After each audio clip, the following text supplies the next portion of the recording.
This is the I Heart My Life show. Welcome to the I Heart My Life show, Alex. I'm so excited to have you here today. And for everyone watching or listening, Alex is an incredible business and transformation coach.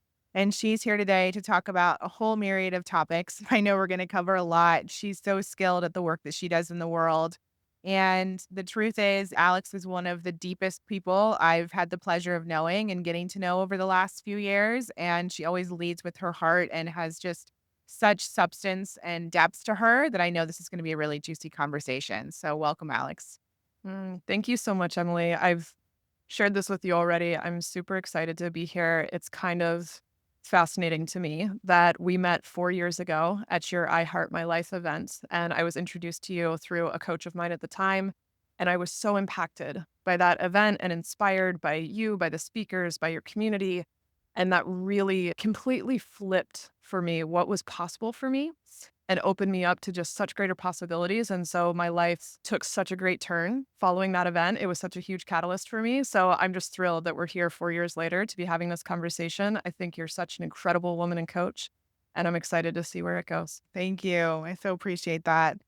So, take us back. So, that period of time, 2020, that's when we had the event that you're referring to, I Heart My Life Live.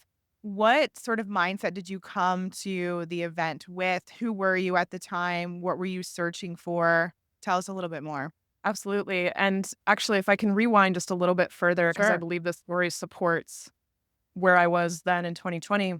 Back in 2011, I was living in Dallas, Texas at the time. And at that time, I was pursuing a career in the film industry. I was working as a freelancer in film and TV shows. And I was dating a local pseudo celebrity at the time. And on paper, my life looked pretty good. And then on March 1st, 2011, I get a phone call from my doctor's office with test results from a mass they'd found in my pancreas. And the nurse says to me on the phone, it's a solid pseudopapillary tumor with cancerous tissue. And at 24 years old, that just completely rocked my world. It scared the hell out of me. And I remember driving home that night just thinking over and over, how on earth can I have cancer? Like, this cannot be happening. What did I do to deserve this? And I just spiraled and spiraled. And I spent hours that night sobbing on my bathroom floor and just begging and pleading for more time because it became so crystal clear to me that my life was completely misaligned with who I am and what I actually want. My relationship behind the scenes was toxic and abusive. I did not care about my career in the film industry. I felt bored, underutilized, completely misaligned with the culture. And I was so hard on myself and so addicted to achieving goals and trying to, create perfect circumstances so that I could prove to everyone that I'm good enough. And I realized how empty I felt from all of that by seeking all of this external validation. And so I realized with such clarity that all that mattered to me was wanting to experience more divine love in my life. And yes, I'd experienced love, but I'm talking about unconditional love that says all of you is welcome here and who you are is never wrong and you are valuable, worthy, and good enough. And so I wanted to experience that kind of love and divine alignment. And I knew that I wanted to create so much more impact and significance with my life. I wanted to actually use my talents to do things that mattered to me and that served people. And so that clarity just completely changed the course of my life.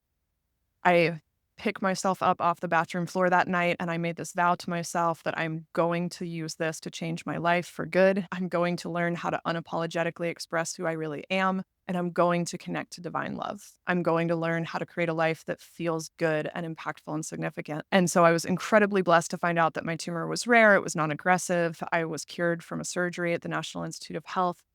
And it took about 6 more months of really talking myself up and getting the courage to make the changes I wanted to make because I still had a ton of self-doubt and people-pleasing going on. But 6 months later, I finally left my relationship, left the film industry, moved back to Pittsburgh, which is where I'm from originally. And that really set me on the path to pursuing personal growth and bettering myself and learning how to take control of my life and how I could create more of my desires and serve and how I could love myself more and really connect more deeply to God and the divine. And so we fast forward now to 2020, and that leads me to coming to the I Heart My Life event. And I was in this place where I had started my business. I was in the coaching world. I'd gotten some certifications, and I knew that I was really passionate about what I wanted to create, the impact that I wanted to make in the world. And yet at the same time, I felt so stuck.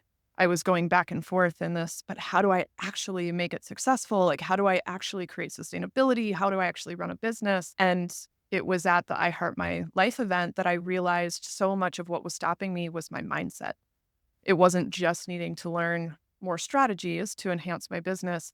It was really needing to understand how to, I'll say, dance with my subconscious mind and how to really grow in who I was being. And my inner work was about 75 to 80% of what I needed.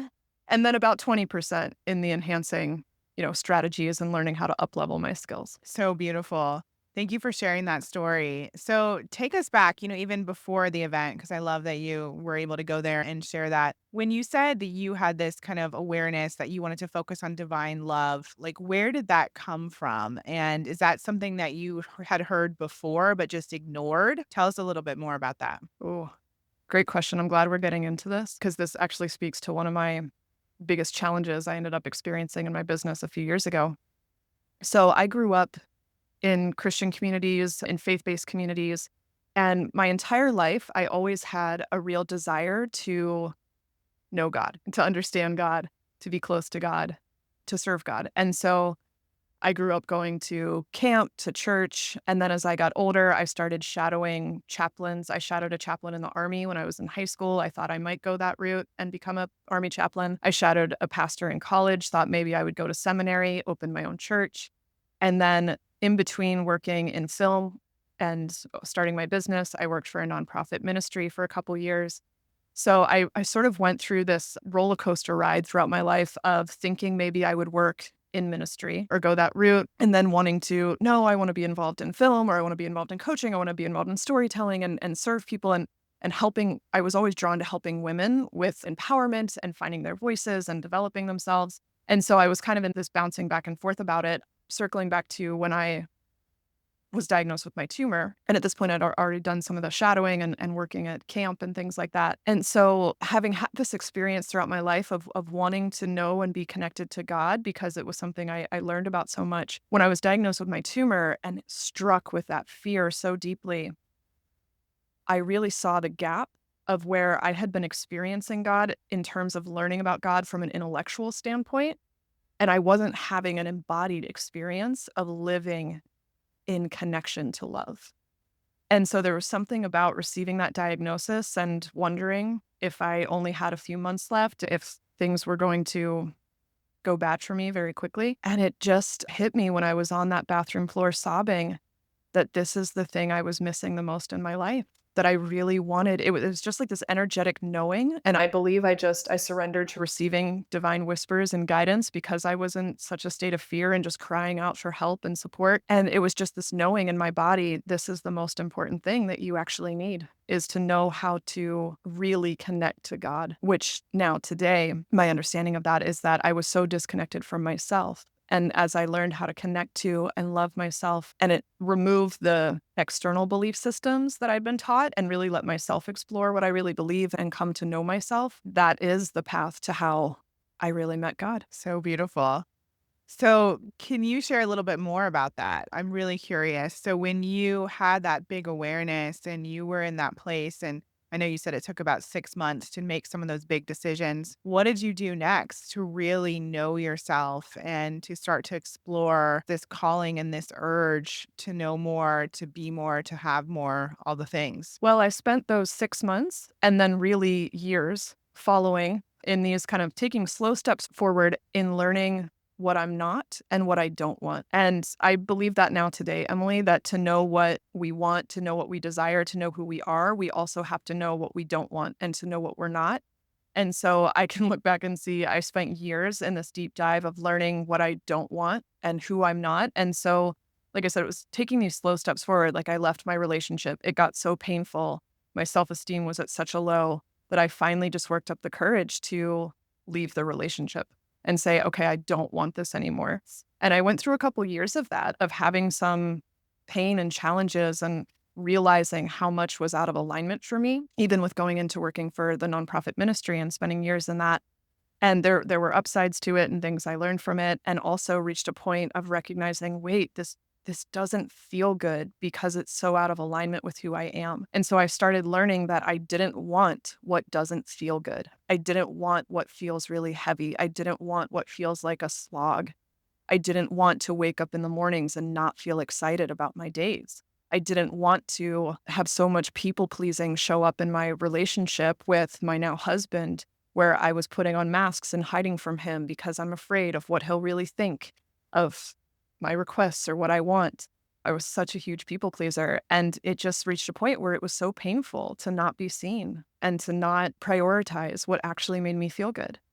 So that's when we fast forward to 2020 and I'd started my business. And like I said, I'd been taking these slow steps forward to pursue what I wanted. And then right around that time, I started working with a high level business coach who's incredible and who I'd had a good relationship with. And so I started working with her. I came to your event. I started meeting more people in this space and hearing stories from people who had radically changed their lives.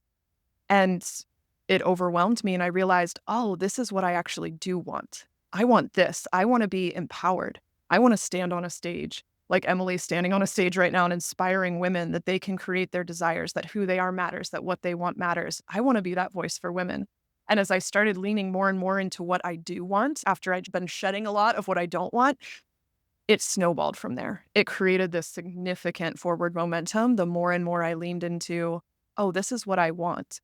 And the more I pursued my desires, the more I came to see that, oh, the more I connect to what I want and connect to truth over limiting beliefs and connect to love and trust instead of fear, the more I'm coming to see who I really am. And the more I come to see who I really am, the more I'm actually connected to God. Because my belief is that we are fully human. We're here having a human experience. We have challenges, we have difficulty, we have emotions, we have limitations, and we are also connected to the divine.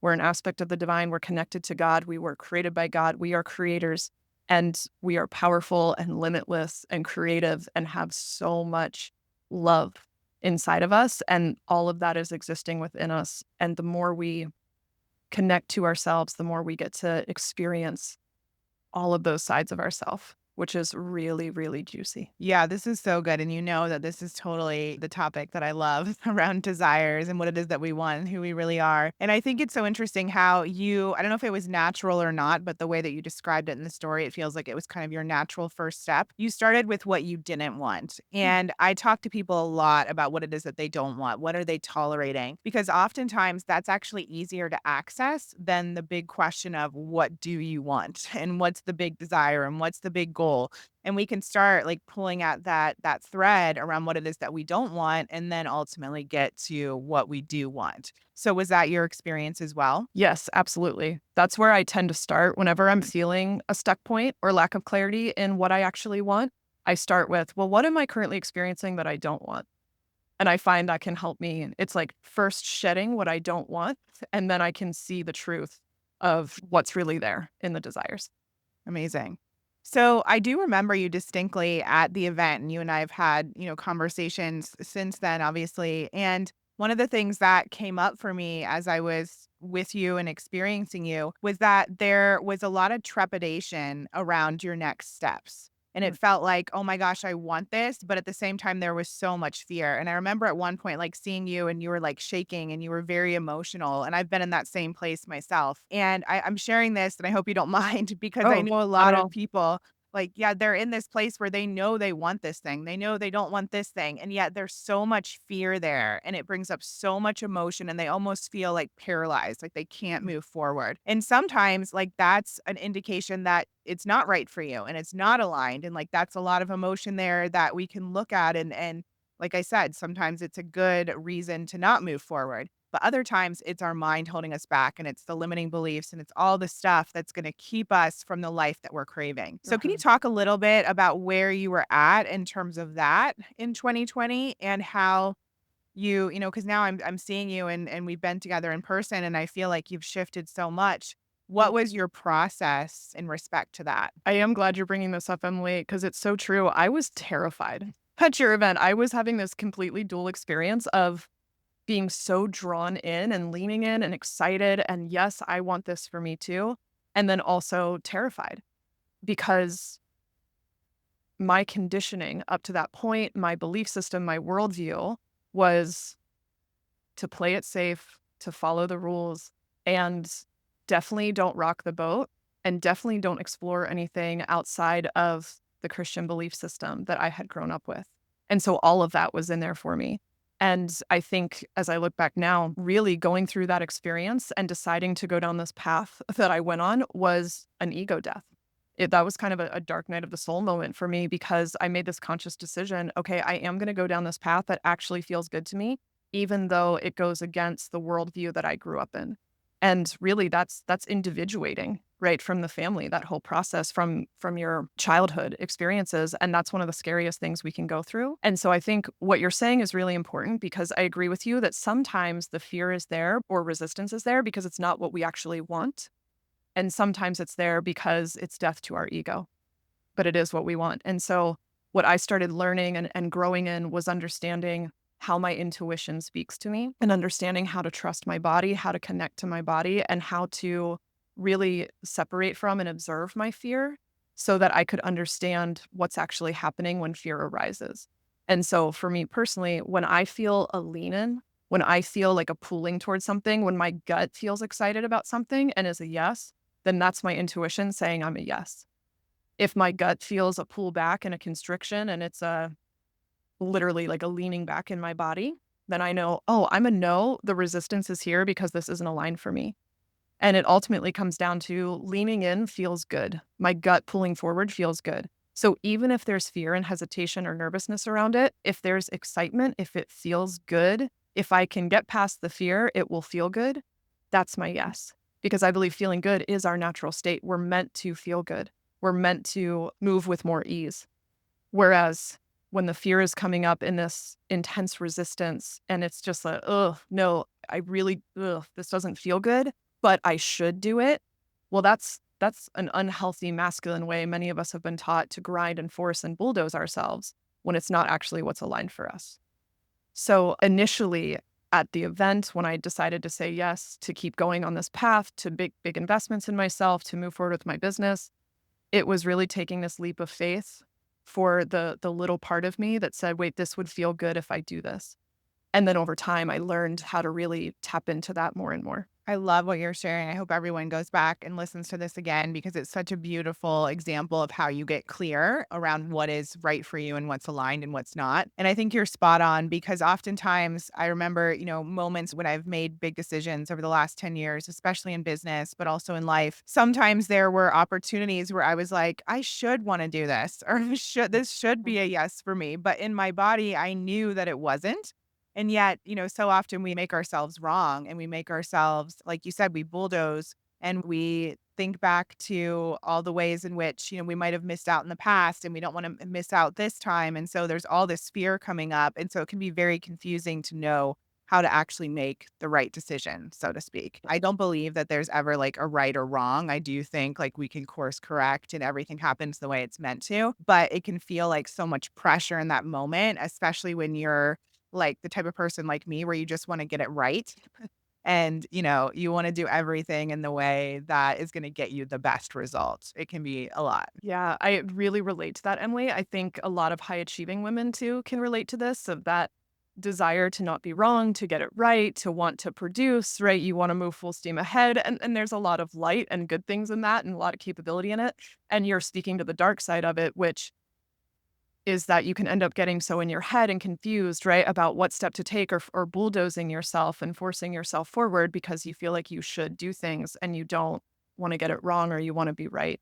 And I think that's why it's so important for each of us to learn how our intuition speaks to us. And our intuition speaks to us differently. Not everyone has the gut response that I have. I'm sure you have a different intuitive response, right, than I do. And there's similarities in that I believe our intuition guides us towards what we want and our fear talks us out of what we want.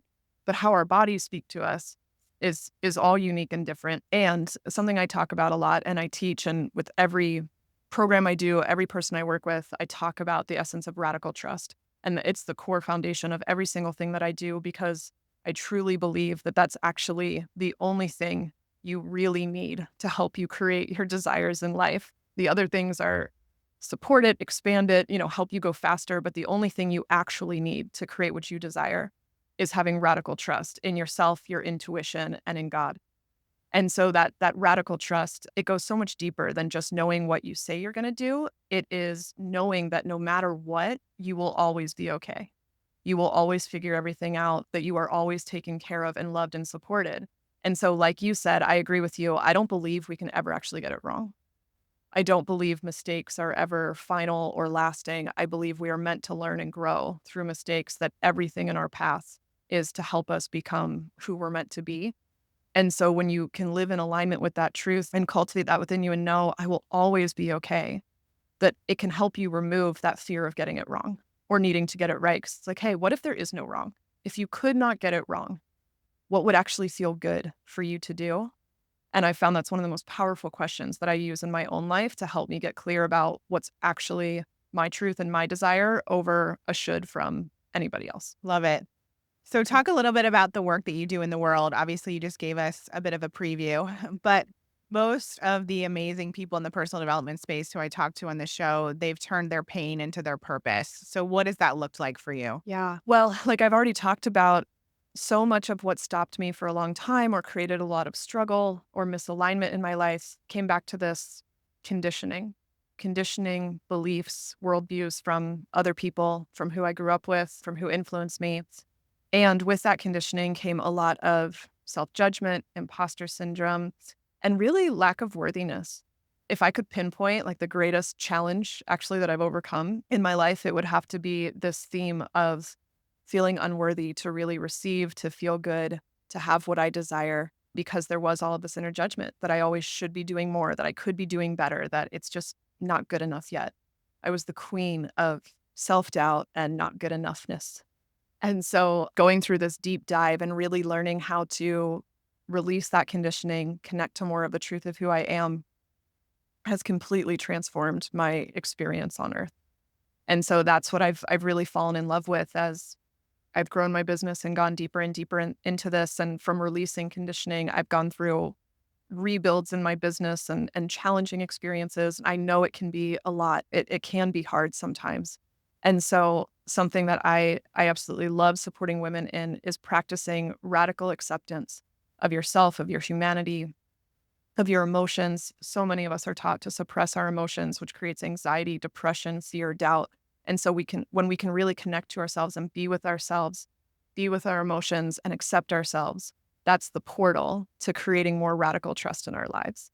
So that's really what fires me up more than anything, is helping women live with radical trust, practice full self-acceptance, so then they can tap into more of their creativity and enhance their businesses and create more of their desires. And so when you think about people who grow up with this feeling of not being enough, and I know I speak to a lot of women who essentially that's one of their wounds, their core wounds that they're dealing with on a regular basis, how do they move through that? How do you generate enoughness when you've had that experience for so many years and even decades? Mhm. Oh, this is such a great question because it's really speaking to what I personally believe is one of the greatest myths that we perpetuate in our society today, which is that once I finally achieve XYZ result, then I'll feel better about myself. And that's really what the not enoughness is based in, is chasing external results, finally getting our circumstances perfect so then we can feel good, so then we can feel enough. And that never worked for me.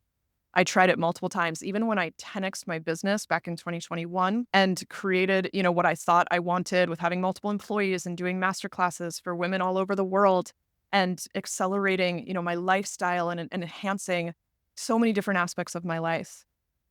At the end of the day, it still came back to, oh, but I'm not at this revenue level yet. But wait, I don't have this program yet. But wait, it could be more. I should be doing more. And so deep down, I still felt like it just wasn't enough yet. So the greatest thing I encourage for you, if you can relate to this not enough pattern, is to first stop and recognize that it's not about the achievement and it's not about the external circumstance, because how you show up on the journey is how you will experience the destination. So the first place to look at is your journey. is to look at practicing radical acceptance in every area of your life. Allow when you feel unhappy or frustrated, allow that to be good enough that you're feeling that. So it's sort of practicing acceptance with how you're showing up and who you're being every single day and falling in love with who you are now. That then creates the enoughness that will support you creating even greater results and bringing your true desires to life, but recognizing that the whole point is about you and your journey and who you're becoming. That's the juiciest part you could possibly explore is your connection to you, and then let the results be secondary. So good. So this is going to sound like a question completely out of left field, but Bring it growing on. up, I've always felt like I'm a little too much, too emotional, too deep. I can't have surface level conversations. I'm not the party girl. Do you resonate with that? Oh, absolutely. I hate small talk, number 1. Just always hate small talk, and I 100% relate to feeling too emotional or like you're too much to handle. And I'm curious, Emily, where having those experiences growing up, where you see that, like how did that impact you today? How do you feel that showing up for you now? Yeah, well, I think, I shared that with you because I had a hunch that you felt the same because you're, like I said at the beginning, you're such a deep person, and I respect that so much and love that so much about you. And I know that sometimes it's like a hard cross to bear that you can't just be like, I'm not saying that you and I are not ever lighthearted, but you know what I mean? Like we feel things so deeply, we care so much, we want to have the deep conversations. And so I think it has made me feel like maybe I'm too serious. Maybe people aren't going to understand me. Maybe I can't just be fun. I'm not going to ever be seen as the fun person. And even on my plant medicine journey, that was something that came up where I literally said during the whole experience, like, but I'm not the party girl. I'm not the girl in high school, that everyone is gonna, like, wanna gravitate towards in that way, and I think for a long time, I made myself wrong for that, and so that's why I'm, bringing it into this conversation because I think regardless of where we are on the fun spectrum or how deep we are, however not, we make ourselves wrong, and we make ourselves feel like we're not enough, and we judge ourselves, and well, I agree with what you're saying. Like that acceptance piece is so beautiful. And when we do that, we're able to lean into our strengths and we're able to do work like what you do in the world where like you get to be your full self with your clients. Like you really brought that into your work and they really are able to experience you in your truth and who you actually are versus you pretending to be somebody else, which would be, it wouldn't be of service to anyone. Mm. I so appreciate you sharing that, Emily. I have such a history with judgment and the making myself wrong. I'll tell you what, I'll share openly here on this show. I have invested well over $500,000 into myself and my growth over the last couple of years. And I went through a several year period where I struggled with that because I wound up with some business debt from investing in all of this coaching and growth work. And I didn't quite create the ROI that I thought I was going to in the time frame that I thought I would because I ended up making so many shifts and rebuilding my business when I realized the business I had built was out of line with who I was really becoming. And so I went through this period of some real deep judgment about it and fear of what people would think and making myself wrong for these choices. And what's so beautiful about it today is that from going through that experience, I sort of confronted some of my darkest judgments about myself from having gone through that. And I realized actually through a plant medicine journey myself as well. I love that you brought up your journey. I'm a big fan of plant medicine. I've done plant medicine. It has rocked my world. And I had this plant medicine experience where I came face to face with that judgment and where I literally actually just purged all of this judgment out of my body and this trauma from childhood that supported a lot of that judgment. And I got to have this experience of seeing myself with so much compassion and seeing how every decision that I made, even if it was made in fear or against my intuition, every decision that I made supported me getting to have this experience of letting go of my judgment and realizing how unbelievably beautiful and blissful it is to be fully connected to love and compassion for yourself and to see that you are enough and you're not wrong. And when I let that judgment go and finally shifted it, not to say it'll never pop up again, because I don't believe healing's linear, but when I really let it go in a significant way, I realized, oh my gosh, the only thing that was actually making this whole journey hard was my judgment of it. Yes, I took on debt. And yes, I had to make significant payments, to pay down that debt. And yes, that's money that's not going towards, employees or team in my business. Yeah, there were challenging things in it. And the only thing that actually made it hard was that I was making it wrong. Okay, so what? So I have some debt to pay back. No problem. I'm also making more money in my business than I have ever made before in my life. I am getting to do the work that I love to do in the world.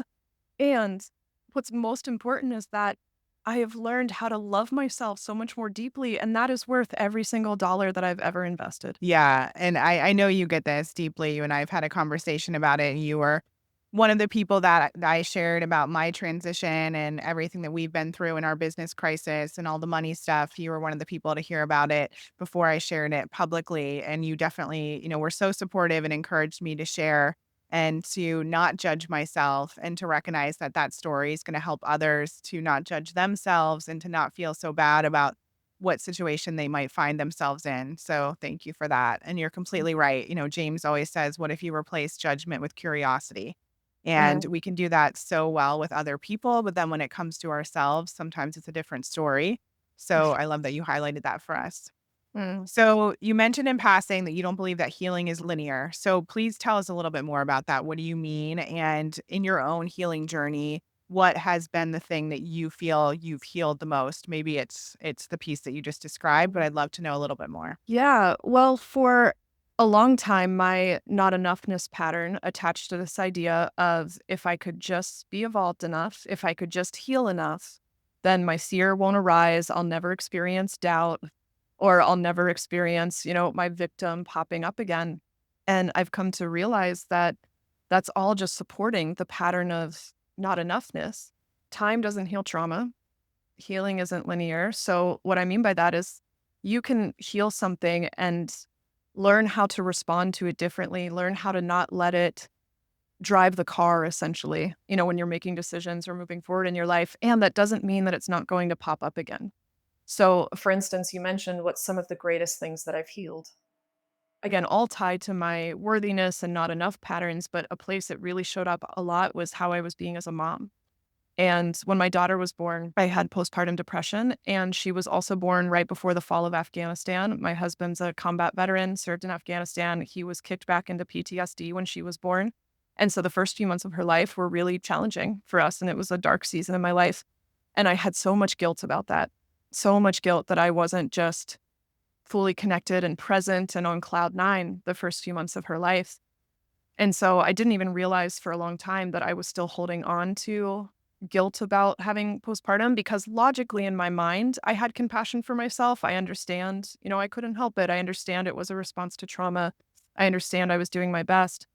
But again, through a plant medicine experience, it helped me really take that compassion from head to heart and have this embodied experience of seeing myself with so much compassion and understanding I was trying my best and where I really forgave myself, like deeply forgave myself for having postpartum depression and what that brought. And then once I forgave myself, there was this moment where I spoke out loud, Alex, I forgive you. And there is nothing to forgive. There is nothing to forgive. You were doing the best you could at the time with what you had. And in that moment, it was this feeling of real releasing that I don't have to be hard on myself, that I am actually a wonderfully intuitive, nurturing mother, and I can just let myself be present with my daughter and trust myself. And once I had that moment of forgiveness, my mom guilt practically disappeared. And so I say practically because this is where we come back to healing isn't linear. It's not that after that experience, I don't have moments where my daughter starts, tantruming or having a power struggle with me, that the thought doesn't still come up of, oh, what did I do wrong? What do I need to fix? What do I need to do better?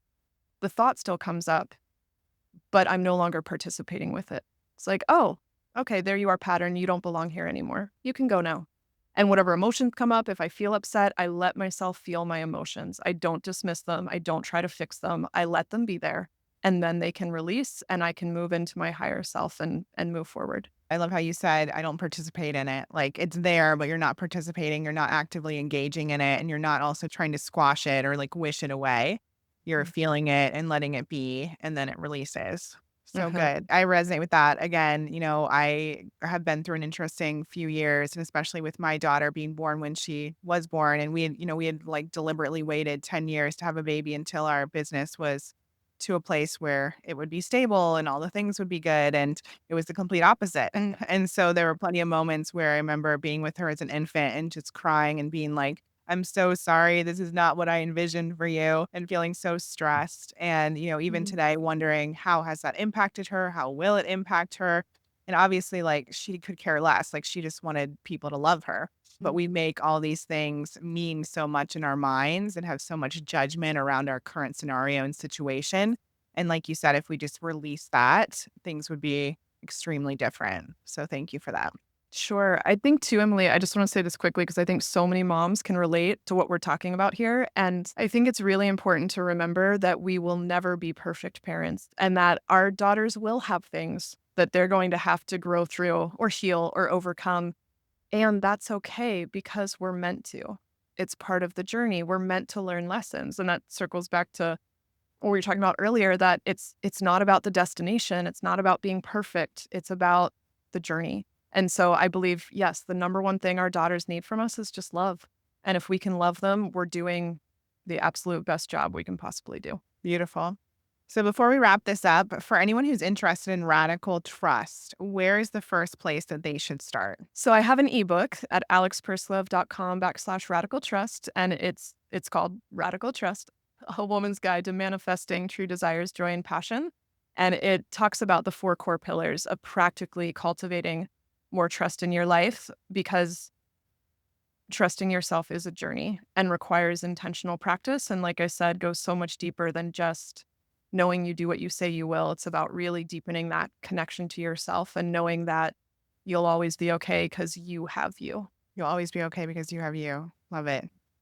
And something else just popped in my mind as you were talking. I think one of your gifts is communication. And you and I have had Telegram messages. We've met in person, as we mentioned. And I think, you're such a beautiful communicator, and you're able to speak your truth and hold the space for someone else's truth. And you're able to convey love and compassion and also share your opinion. And so I'm just curious to know, like, how did you develop such a beautiful skill set? And is there anything that the rest of us can do to also follow in those footsteps?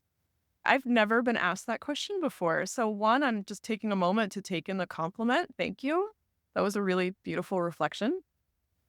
And really, it was learning how to trust myself and remove more and more approval seeking behavior, because I really think that's what stifles so many of us as women from really being bold and open and transparent in our communication, is our fear of how other people are going to respond, or fear of being judged and fear of how they'll react.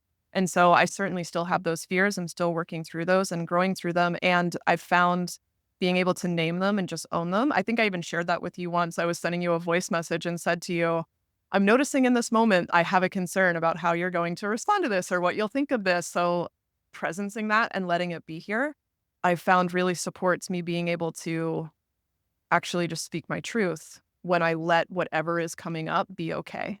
Whatever I'm feeling, and then also welcoming whatever you're feeling. So knowing I can receive your reaction because I have me. I trust myself. I'll be here for me, even if someone doesn't like what I'm saying.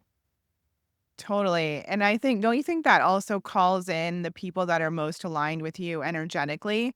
Because if Mm, they're not and they can't receive the way that you communicate and the way that you speak your truth, they're going to like bounce off essentially. And it's yeah. just not going to be a good energetic match. And so I think like when we are that integrated and we understand who we are and we speak our truth and we do it with love and compassion, as you always do, it will either attract or repel the people in our lives. And then we can know like who is that sort of match for us, and who can we have those conversations with, and who can we trust that is also speaking their truth. And we see that there's no like shame, there's no judgment. I'm not saying things are perfect, but like people are, you're seeing the truth of who they actually are. Yes. Oh, 100%. And people that want to communicate how you communicate, like, that are aligned with that, like you said, will be drawn in, and people that don't want that, that's fine, and just not aligned, not your people. Yeah. Amazing. So, final question we ask all of our guests. What is one way that you feel people can create a life that's better than their dreams and go further than they ever imagined, whether it's in career, relationships, with self, finances? I think it's having the courage to say that who I really am and what I really desire matters. And so when you're first willing to decide that it matters, to decide that it's a priority, then your how will unfold. And there's a lot of different ways you can do the how. Obviously, pursuing this path of working with coaches and going on retreats and plant medicine and going deep into personal growth was a huge impact for me. I know that's been a huge impact for you. And there's a lot of different ways that the how can unfold, if whether it's starting a business or pursuing different career, all of that will take care of itself when you first decide to commit to your what, that what you want and who you are matters. And even if you're not clear on what it is, that's why, I think you've been said you do the desire intensives with women, and a lot of women come to you not even being clear on exactly what they are desiring, but they know what they don't want. And they know that they want to create what they want in their lives, that they want Yeah. to create a life, that is aligned with their desires. So giving yourself permission to say, I matter, my life matters, who I am matters here now today. Probably the greatest lesson I took away from having my tumor. We're not guaranteed tomorrow. Who you are and what you want matters now. Thank you, Alex. I so appreciate your time. I appreciate having you in my life as a friend and someone I greatly admire. And I know this episode is going to be so powerful for everyone who listens or watches. So thank you. Thank you, Emily. I so appreciate you and what you do in the world to support people in believing in themselves and believing that what they want matters is so huge. So thank you for being in my life too. My pleasure. One more thing before you go. I've created a dream life guide to support you if you're in a transition or just trying to get clear on what it is that you actually want. You have a feeling that you're meant for more, there's something else available for you. This guide will support you in getting that clarity and understanding any of the mindset blocks that may threaten to hold you back, and then get into action to the results that you are craving. So go to emilywilliams.com/guide to get this free guide today, plus a bonus walkthrough where I go through all of my framework and the steps that I take to support women just like you in creating their dream life. So go to emilywilliams.com/guide.